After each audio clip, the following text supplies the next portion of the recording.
Hi, my name is Dr. John Douillard, and I've been taking people through cleansing programs for the past 30 years, helping them reboot their digestive strength so they can be healthier and much better digesters.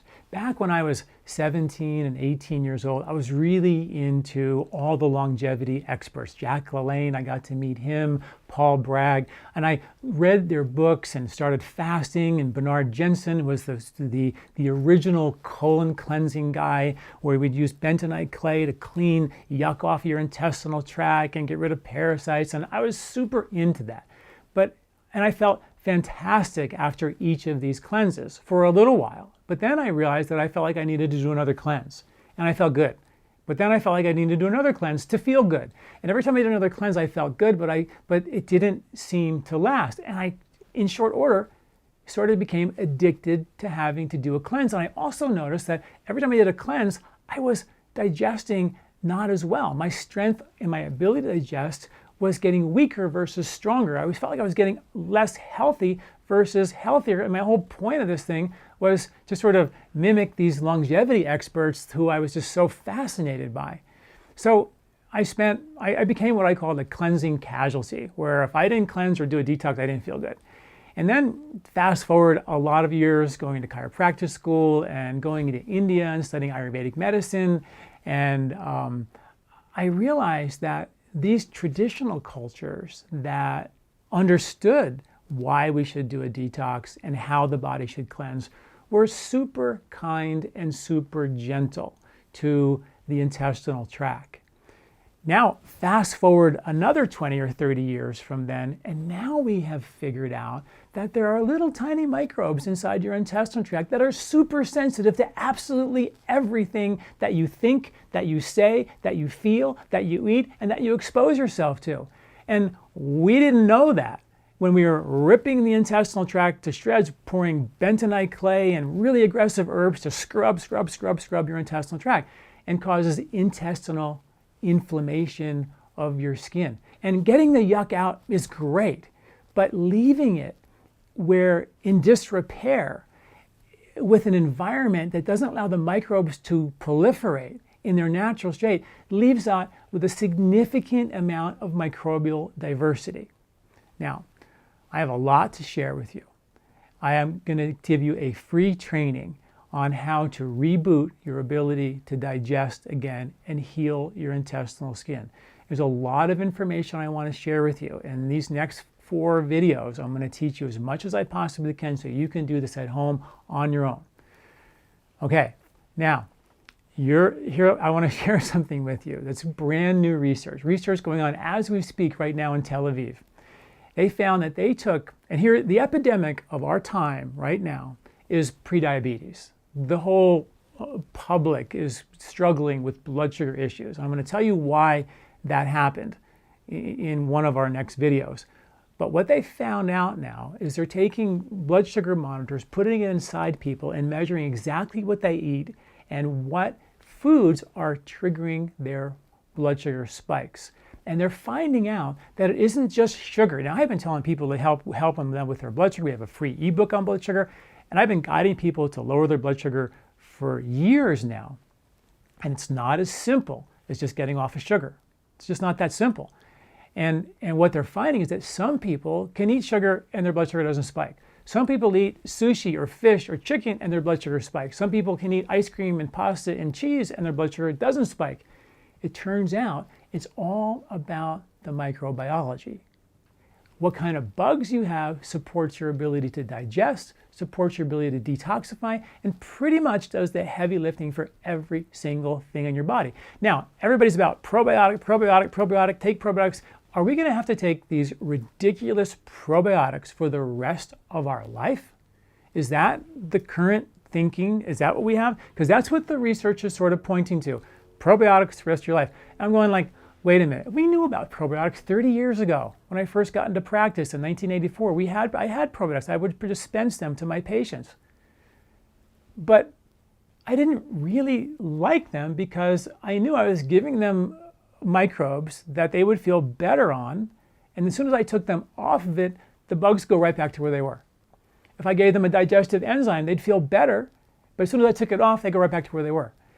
And I started to realize early in my practice that if I'm going to do this, I don't want to create a dependency on another pill and a powder for my patient. I want to make sure that they have the ability to be self-sufficient. They can really digest and detoxify the way we were designed. And how do I reboot function as opposed to creating a dependency?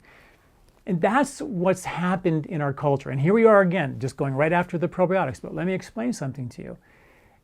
The bugs that line your intestinal tract are completely dependent on the skin of the intestinal tract, which is where they live and they adhere to. Now, if you took the skin of your intestinal tract and flattened it all out, it would be as big as a tennis court.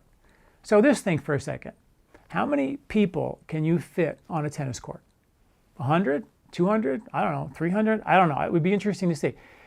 I would love, this sounds really gross, I would love to see someone's intestinal tract flattened out all over an entire tennis court, because that's the fact of how much surface area we have in our intestinal tract. And all that skin on your intestinal tract is loaded with trillions of microbes that make neurotransmitters like dopamine and serotonin. They drive your immune system, they support your blood sugar, your blood pressure, your cardiovascular support.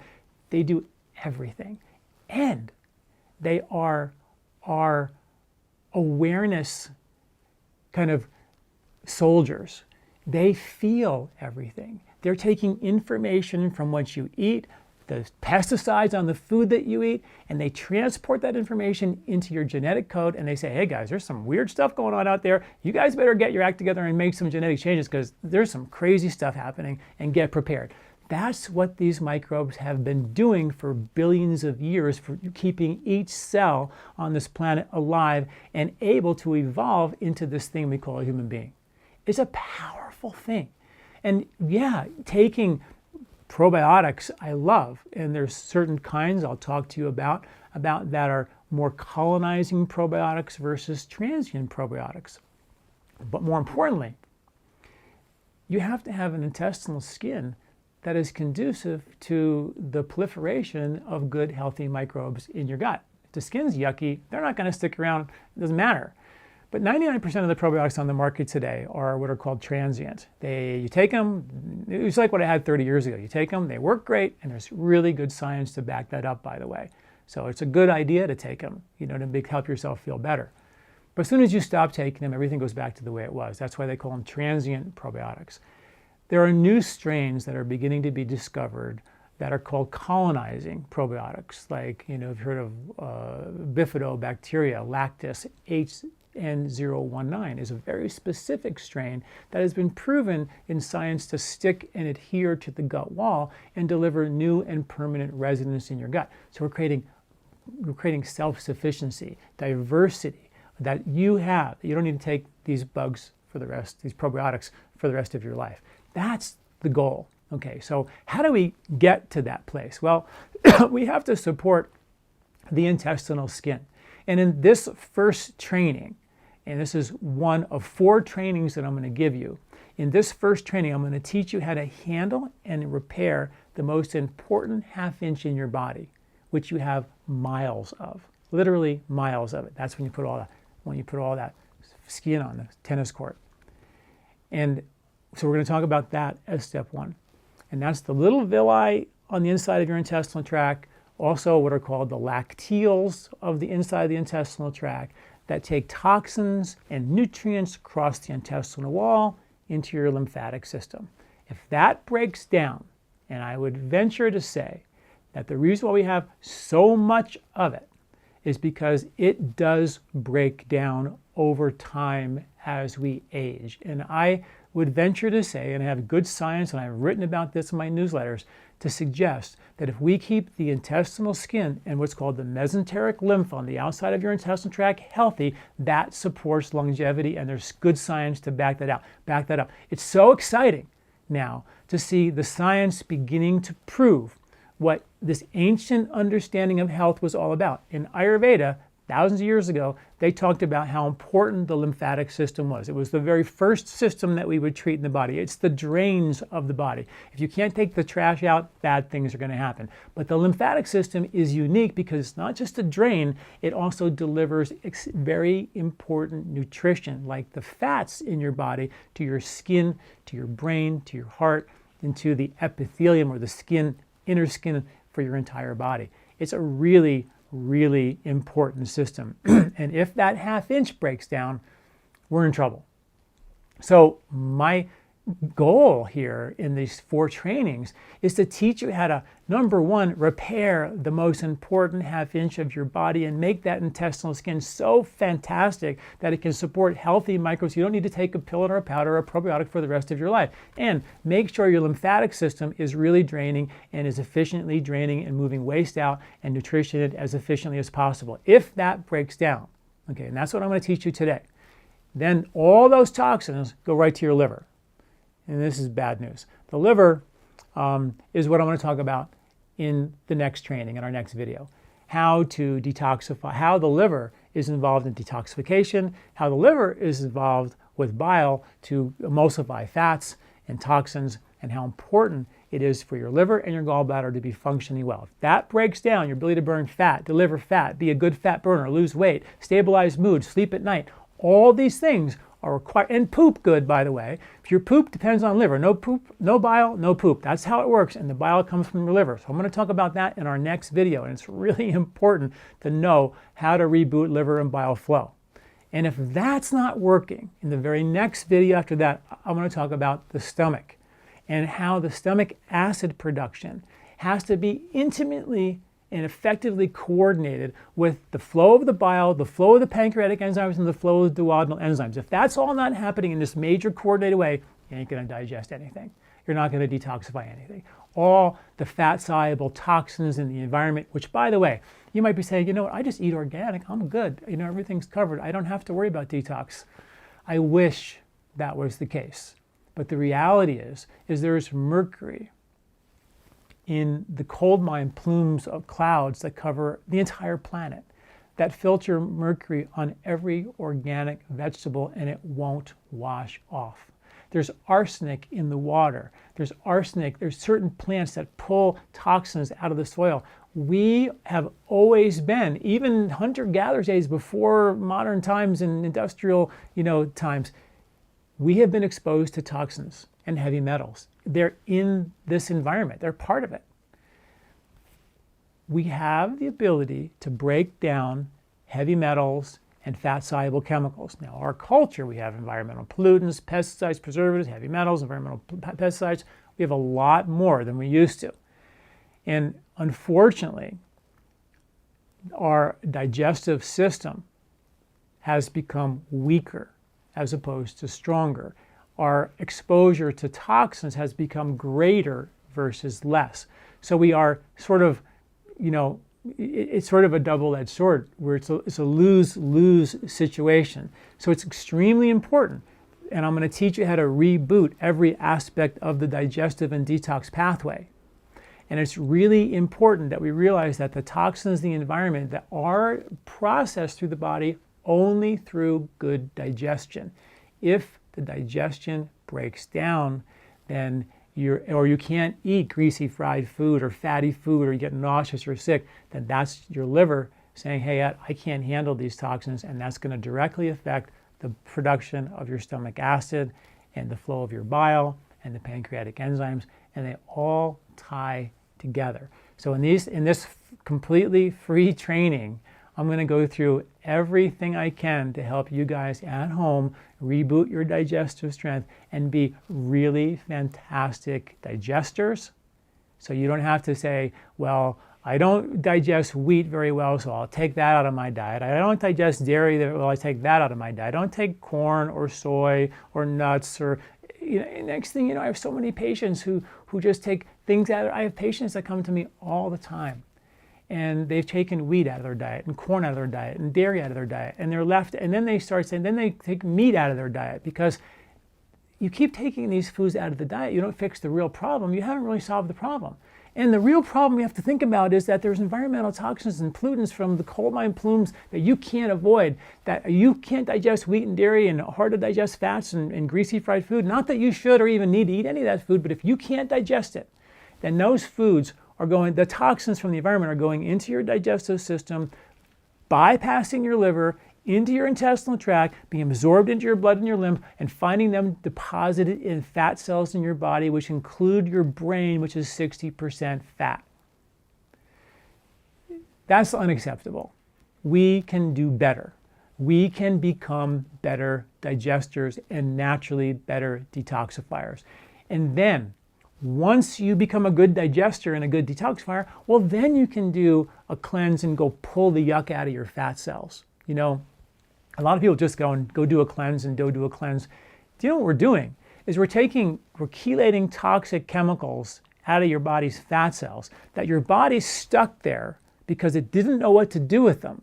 And it said, I'm going to put that in the fat in your hips, and this one in the fat in your arms, and this one in the fat in your belly, and maybe even a little bit in your brain. But a body did that to get rid of it. And all of a sudden we pull it out, and now it's back in circulation, and the body doesn't know what to do with it. It doesn't have the capacity to break down those toxins and process them out of the body. This is why it's so important to not just do a cleanse so you can move fat cells and toxins from one fat cell to another. It's important to do a cleanse because those toxins are probably accumulating in your body over 20, 30, 40, 50 years, and they're in there. And I want those out for sure. But I'm not going to just pull them out and then say, now you got to do a cleanse every 2 or 3 weeks like I was stuck doing.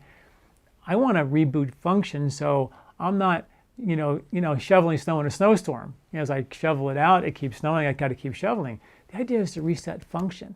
Now, so I'm going to teach you guys how to become natural, better detoxifiers, and then we'll talk about how to go in there and pull the yuck out of the fat cells and do a really good detox that makes good sense, as opposed to one that's super aggressive that can leave the body clean, but maybe, sort of interlinked in terms of the intestinal skin, which is your detox organ. If that's irritated and not healthy to support a good microbiology, you're going to be right back where you started in no time at all. Okay? So that's our plan. And now I want to teach you in this video, what are some of the strategies to reboot the intestinal skin and the lymph on the outside of your intestinal wall. That is the most important half-inch in your body. That's got to be perfect. Okay? Well, and we're going to go back to ancient wisdom because they just had it figured out. I don't know how they figured all this stuff out. I have no idea, but they did. And here's why. They created this thing called khichdi, okay? And you may have heard of it. Khichdi is a simple mixture of rice and beans, a particular kind of beans called split yellow mung beans. And they use white rice. Now we think of white rice as this terrible, terrible thing. But back thousands of years ago, somebody sat down and took the little kernels of rice and sliced off the husk by hand. Someone took the split yellow mung beans and chopped them in half, and the husk would fall off and would separate the husk from the bean. I can't even imagine doing that. I can't even imagine how long it would take to do that. But they did that because it delivered baby food. It delivered food that was so easy to digest if you cooked them with really good spices that we now have good science that supports and reboots and strengthens your digestive tract. So this is the very first food they would give a baby, with cooked really well into a really soupy soup with lots of good spices to turn the baby's digestive system on so they became really good digesters and, don't forget, really good detoxifiers. Okay, so that's what khichdi was all about. Now, as a food for convalescents or people who are sick, this is the food you give to heal the intestinal skin.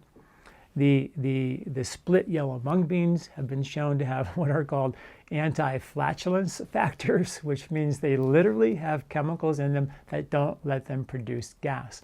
They also have certain constituents that were only found in green tea, along with split yellow mung beans, that actually have been shown to reduce certain powerful anti-inflammatory inflammatory pathways. So they really help to reduce the inflammation in your gut. And they usually cook this stuff not only with these really cool spices like fennel and ginger and cardamom and these things that have been shown to really heal and repair and support digestive strength. When you combine fennel and ginger and cumin, we'll talk more about this in our third video, they have incredible science behind their ability to turn your digestive system back on. They also cook this stuff with ghee, clarified butter. Now, clarified butter is basically taking milk and you boil off all the milk solids and you're left with just the oil of the butter, the fat of the butter. And it's the highest concentration of a fatty acid on the planet called butyric acid. Butyric acid got its name from butter. And that's the main ingredient in butter. Butter and ghee more so because it's concentrated, oil, fat of the butter. It's basically concentrated butyric acid. Well, now it turns out that there are actually microbes in your intestinal tract whose job in life, and there's a handful of them, one called Clostridium butyricum, whose job in life is to make ghee, to make butyric acid. How they knew thousands of years ago that our intestinal tract was nourished by this ghee, this butter called butyric acid, I have no idea. But that's the science that proves this ancient wisdom. It's just magical to me. And of course, as you all probably know, that's what we write about in our newsletters every week, 3 times a week. We're putting out newsletters proving ancient wisdom with modern science because there's so much information that's been used for thousands and thousands of years. And you figure if it didn't last, if it didn't work, why would I do it for 1,000 years? I mean, it wouldn't even last a year. But for something to still be here today, thousands of years later, there's something to it. And then you say, gosh, and guess what? Here's the science that supports it now, modern science. And not to mention, I personally have 30 years of clinical practice using it, going, wow, I can get people to digest and detoxify again and not have them stuck and be addicted to another pill and a powder or a probiotic for the rest of their life. I think that's pretty cool. And that's our direction. That's our goal. So the Clostridium butyricum makes butyric acid in your gut. Basically ghee, when you take it during like a detox, we use it, and in the kitchery, we take it. The butyric acid is the #1 driver for energy for the cells of your intestinal tract. It is the #1 food for the intestinal tract cells and the microbes that line your intestinal tract. The microbes line all those villi. That's where they live. And they keep a little barrier between all the weird stuff that you're eating and what actually touches the skin of your intestinal tract. What's sort of interesting is that your intestinal tract, what's in there, isn't you yet. Your intestinal skin is a barrier that determines selectively who gets to become you. When it crosses through that barrier, it is now you. It now becomes part of your genetic code, part of your information. So your intestinal skin has to be an incredible barrier to protect you from the craziness in the outside world. The intestinal tract also, in a very amazing way, selectively lets some weird stuff go through to tell the genes, get ready. But if that breaks down too much, sort of a thing called leaky gut, and so many things can cause leaky gut, like indigestion, all the stuff we've talked about, we need to seal up that intestinal skin so it's a super good barrier for you, so only the good stuff, the stuff that's been designed to crosses over and becomes you. That's really important. And ghee is one of those foods that seals your intestinal tract, that seals your intestinal skin. Really powerful. Other herbs, and the other thing I don't mean to knock the bentonite cleanses. I don't mean to knock colon cleanses. I don't mean to knock colonics. I think they all have incredible value. And I think that going there and getting the yuck out of your intestinal tract can be phenomenal. It can be life-changing. It can be miraculous. I might have had patients with cluster headaches that were so toxic and they couldn't even go 2 days without another 3, 4, 5-day headache, that I would do intestinal cleanses, even back in the old days, and they would have miraculous results. So don't get me wrong. My point is that I want to make sure that not only do we cleanse the intestinal tract, but we leave it so it's self-sufficient, restore normal, optimal function. And that skin of your intestinal tract, which is linked to aging, I want to keep every square inch of that tennis court as healthy as humanly possible. So that's the difference. So other things that are really important for the intestinal skin is slime, intestinal slime. If you stuck your hand in someone's intestinal tract, it would be a little on the slimy side. And when you clean it out with very aggressive, astringent herbs that clean, it dries it out. It can dehydrate the gut. Even magnesium, which we all have heard about, it's really good for pooping and all that. If you take magnesium to the point where it makes you poop, over time, there's science to back this up, and I've written about this, it can pull all the minerals off your intestinal wall and demineralize you and dehydrate your bowel, because how magnesium works, it pulls water off your intestinal tract to get you to get more water in the stool so you poop better. That's how it works. So these are things that we don't really think about, that how some of the things that we take, what is the impact on the quality, integrity, and sliminess of the intestinal skin? What is the impact on the microbiology? We don't ever think about that, right? But that's what somehow in Ayurvedic medicine, they thought about that. And they only did stuff that really supported what we now know to be the microbiology. It's just sort of fascinating. Like ghee, it feeds those bugs. It lubricates the intestinal tract. The khichdi heals the intestinal wall. Slimy herbs like slippery elm, licorice, marshmallow root are herbs to slime up your intestinal tract and heal and support. Cooked vegetables.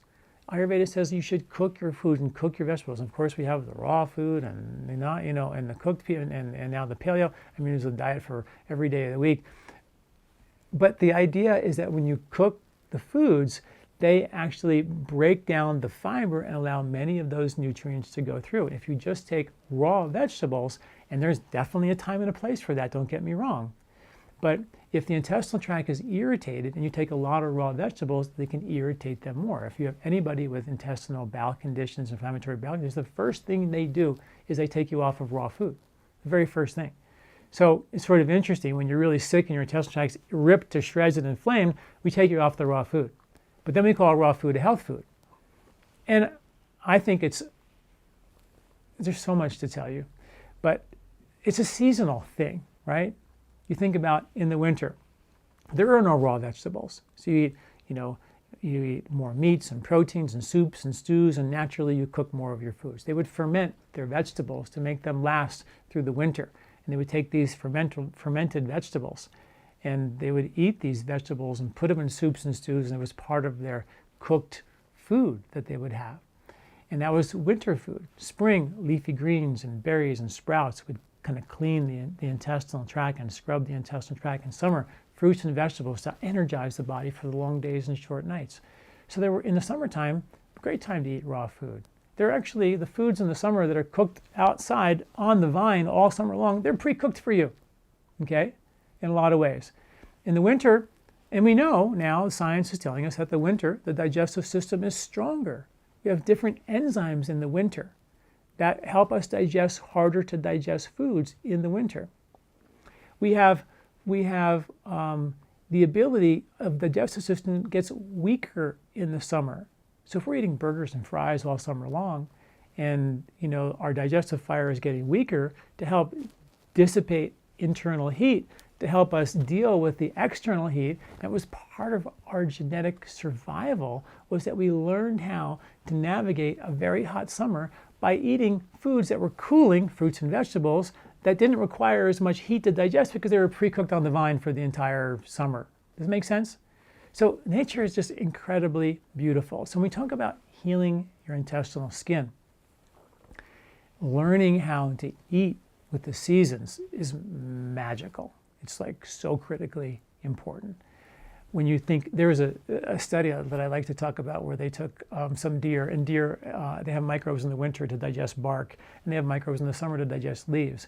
And they took the deer, and they said if they gave the deer bark in the summer, they wouldn't have the microbes to digest it, and it would cause such a level of indigestion, it could kill the deer. And I was like, are you kidding me? You're telling me that deer die when they eat out of season, and us humans have basically no clue what's in the season? And it turns out that the microbes in the soils are changing from one season to the next. the plants that come out of the ground in that season carry the microbial intelligence of the earth. And when you eat them, they support the ability to digest strong, heavier, harder to digest foods in the winter, boost immunity in the winter, to help decongest you in the spring and detoxify you in the spring, and help to dissipate heat in the summer. This is the magic of it. So when you eat pesticide or conventional foods with pesticides on it, most of the bugs have been killed. So you lost nature's intelligence right there. Okay. Not to mention now you got to deal with the digesting and the detoxification of those toxins and pesticides, which most of us have a broken down digestion that causes, us not to be able to really pull that off. And those pesticides find their way into our fat, into our brain, and get stored for 10, 20, 30 years. This we can do better, right? So the idea is that when you begin to eat with the seasons, you create a nutritional cycle that takes a year to complete. And in that year, we do everything for the intestinal tract. In the spring, the first thing that comes out of the ground are the deer dig up the bitter roots.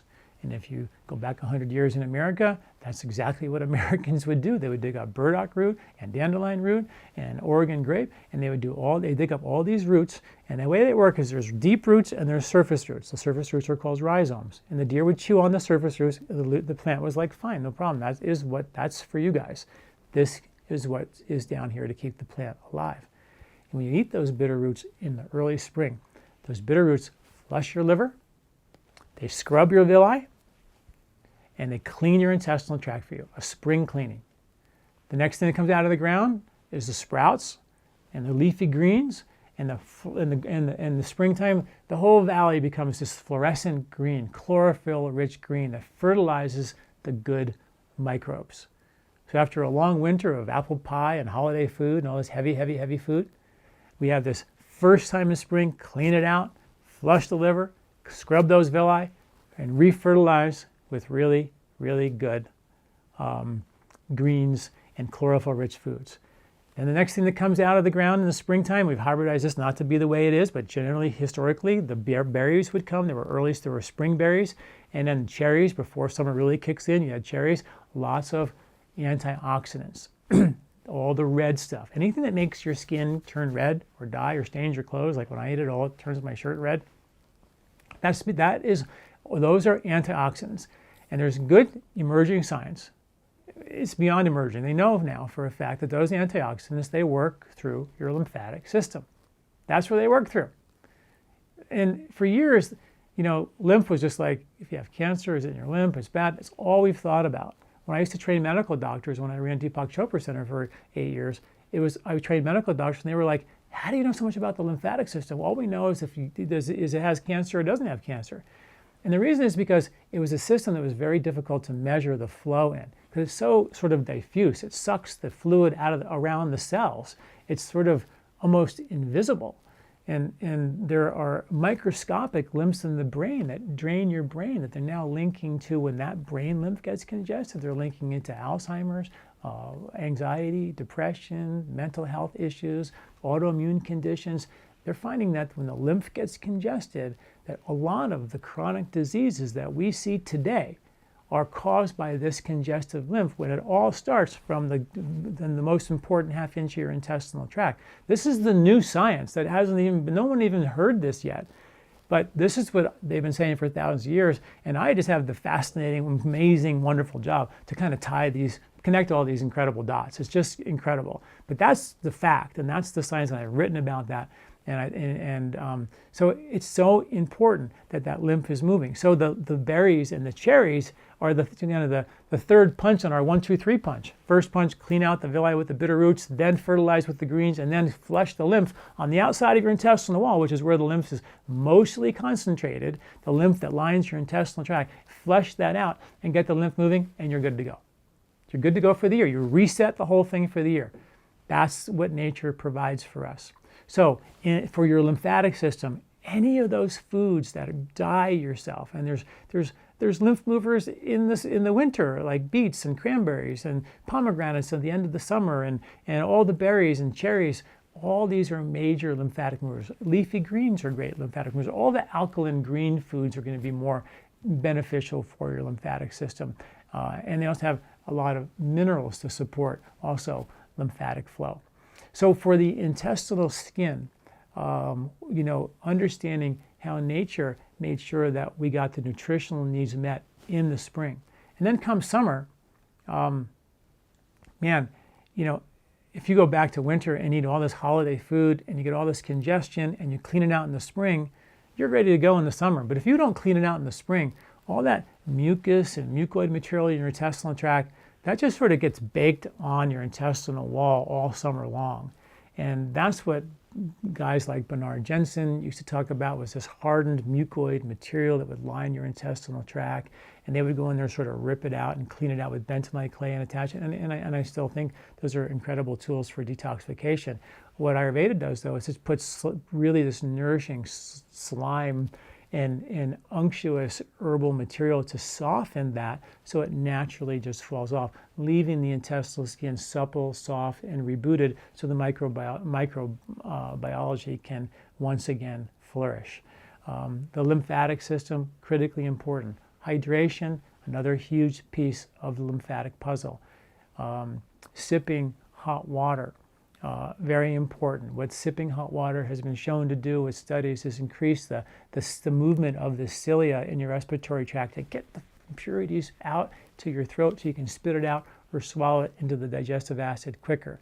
It increases your ability to process toxic waste better, sipping hot water. It's an old Ayurvedic technique. 2 or 3 sips of hot water every 15 to 20 minutes throughout the day, a powerful tool for lymphatic movement and helping your body detoxify. Drinking half of your ideal weight in purified water every day, keeping yourself hydrated, because that lymph is like the river of your body, and if that river is dried out or dehydrated, you're not going to flow nearly as well. And there are lots of Ayurvedic herbs that are great, like Triphala for the intestinal skin, and I like to combine Triphala with some slimy herbs like slippery elm and licorice to make it more slimy.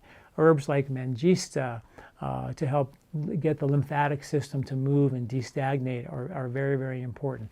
Very important.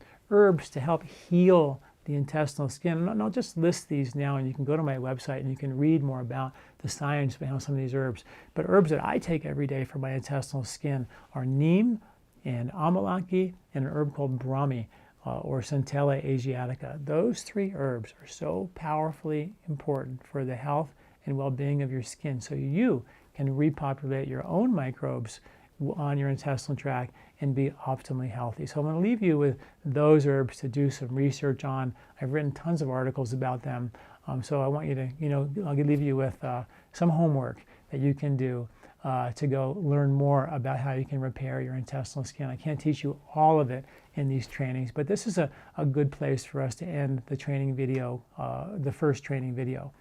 The next training video, we're going to go right upstream to your liver and your gallbladder, and this is really important because that's where we metabolize fats and become good fat burners. And there's so many things that this liver and bile flow does that I want to talk to you about. And then after that, we're going to go upstream and reboot your stomach fire and your digestive strength. And those will be and then after that, we'll talk about how to actually do a detoxification program for yourself. Okay, so that's the next video. If you like this video, please leave us a comment below and let us know what you think. And I hope you really understand what we're trying to do here. This is such fascinating information when we look at what Ayurvedic knew and what modern science is bringing together, and how we can put that together to give us the best chance for optimal health and longevity.